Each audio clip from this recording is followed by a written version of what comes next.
आचार्य doctor Vikramaditya आपके साथ हूँ और आज का विषय हमारा है शनि महाराज का वक्री भाव क्या करेगा। वक्री स्वभाव जो शनि का है, वक्र स्थिति में आ गए हैं शनि महाराज, वो क्या कुछ करने वाले हैं आपकी राशि के दृष्टिकोण से आपको समझना चाहिए। शनि महाराज कहा जाता है ना, शनि को मनाओ सदा सुख को पाओ।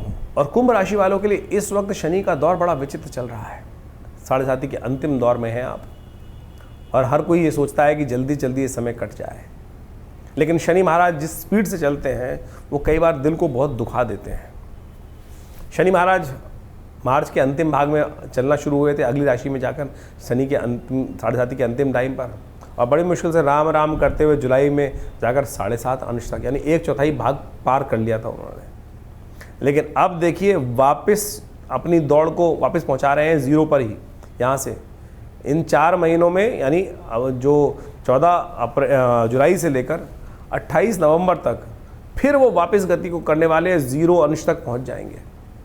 फिर आगे चलेंगे तो 8 महीने तो इसी में लग गए, यानी 7.5 अंश जो 4 महीने में उन्होंने पार कर लिया था।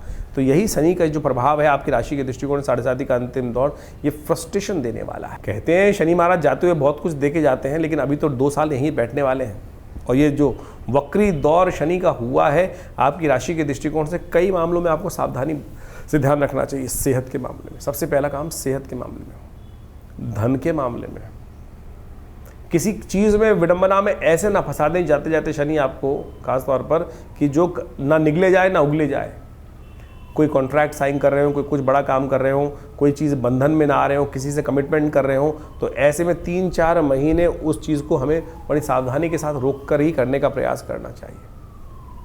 शनि की दृष्टि आपके लाभ पर भी पड़ रही है और वहाँ भी बृहस्पति की ही राशि पड़ी हुई है। ध्यान रखते हुए कार्य करना कि शनि का बृहस्पति का संबंध कभी अच्छा नहीं होता। ये हम आपको पूरी तरह से अभी पूरे अपने डिस्क्रिप्शन के अंदर बताएंगे, पूरी तरह से जो डिटेल इंटरप्रिटेशन देंगे उसमें पूरी तरह समझाने का प्रयास करेंगे। ऐसे में शनि के संबंध में आपको खास तौर पर कुछ खास उपाय लगातार करते रहने का प्रयास किया जाना चाहिए। जितना हो सके गौ सेवा करने का प्रयास करें। ऐसे में शनि महाराज के नेगेटिव प्रभाव को दूर करने के लिए खास तौर पर ध्यान रखें। और इसी दौरान शनि का जो योग बन रहा है मंगल के साथ भी बड़ा भयावह बन रहा है। पहले तो शनि महाराज जब परिवर्तन वक्री होने की स्थिति में जाएंगे तो षडाष्टक योग बनकर तैयार रहेगा शनि के साथ मंगल का। उसके बाद समसप्तक योग बन जाएगा जुलाई के अंत में, जो चलेगा सितंबर के मध्य तक। फिर सितंबर के मध्य के बाद से षडाष्टक योग फिर बनकर तैयार हो जाएगा।